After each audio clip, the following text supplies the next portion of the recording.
Back with me, LaTosha Brown. She's a co-founder of Black Voters Matter. And also joining us, Roland Martin, host of the hashtag Roland Martin Unfiltered Daily Digital Show. Thank you, Roro, for being here. LaTosha, I want to start out with you because this whole thing started because legendary rapper Uncle Luke of 2 Live Crew fame, Don't Stop, Get It, set off a firestorm when he posted this question on Twitter, basically saying, give me 5 accomplishments for black folks and then give me 5 reasons to vote. I do want to say we did invite Luke to join us.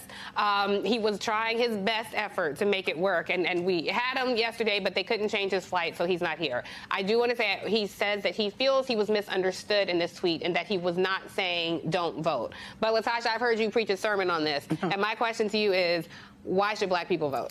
You know, I'll give them, instead of 5 reasons, I'll give them 41.6 million reasons, because black people matter. At the end of the day, there are consequences that go with elections. And so let me say this, even to Uncle Luke, you know, on one level, you know, I understand his frustration. What he is saying, and he's capturing, I think, part of the frustrations that we've been hearing as we've been going out talking to black voters. There has been this sense of not feeling like they've gotten what it is that they voted for. And I think that there's truth in that. I think, but also we have to really recognize that there are consequences when we don't vote. Yeah. Case in point, I'll go back from 2012 to 2016. What happened in 2012? We had a record number. 2016, it was a decline in 20 years of black voters turning out. What did we get? Donald Trump. Right. What did Donald Trump do when he came into office? He created, from the Muslim ban to disproportionately impacting black immigrants to actually creating policies that hurt black people in the black community and packing the courts with folks that we're dealing with the repercussions now. And so we have to really have this nuanced conversation, because we're in this political context that we inherited, that quite frankly, we're in a political system that from the very start did everything it could to disenfranchise and not include black people in the process. And so we're still dealing with structural racism within the political process. We also have to recognize that we have consequences in our communities when we don't vote. We have to be a part of the policy-making process for the health and well-being of our community. And our sisters, Joy Reid and Jamel Hill, tried to get them together.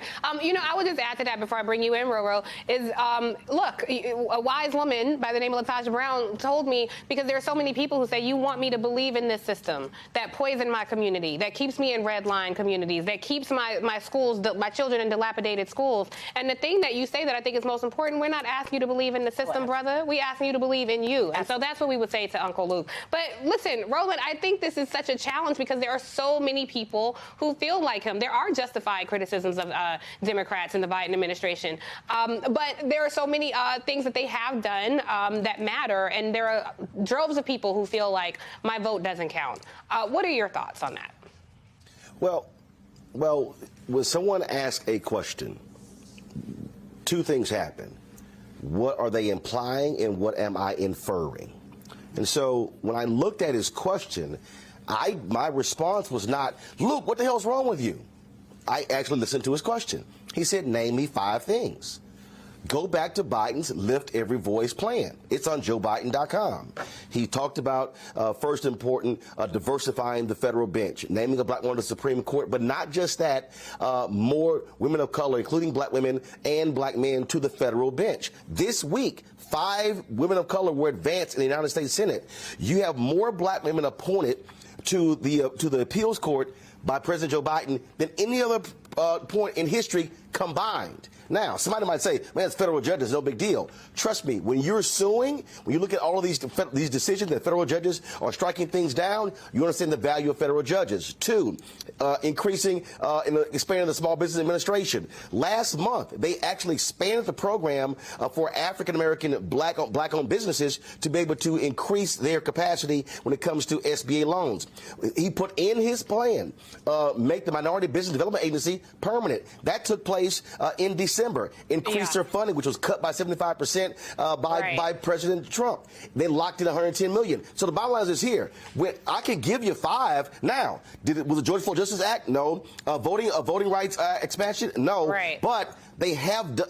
I can answer that. But But the Biden administration has to also do a better job of messaging to black people what they've done specifically, not in general.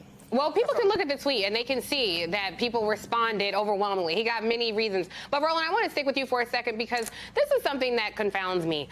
There seems to be a gender divide here. There does seem to be more black men who feel this way than there are black women. And let me say black men overwhelmingly support the Democratic Party when it comes to voting, but just in the numbers of who actually votes and gets out there. There also seems to be a generational divide because there are a lot of, particularly in the hip-hop community, I mean, you look at Busta Rhymes and, you know, some of the people of Luke's generation who adopt this mentality. Why do you think that it is specific to black men, disproportionate to black women who feel this way? Well, here's the deal. Let's go back to Obama running against Romney. There was a 9-point gap between black men and black women supporting Obama. That's where it started.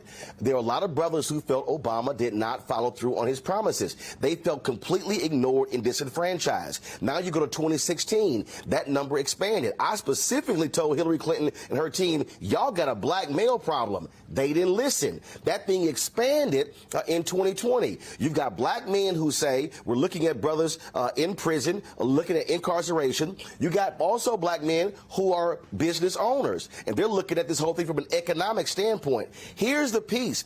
If you want to compete for votes, you got to compete. And so if you are Democrats, you better figure out a message to black men. Look, they've done very well messaging to black women. But even in the last campaign, they had these barbershop talks. They were not even pushed out significantly by the Joe Biden campaign.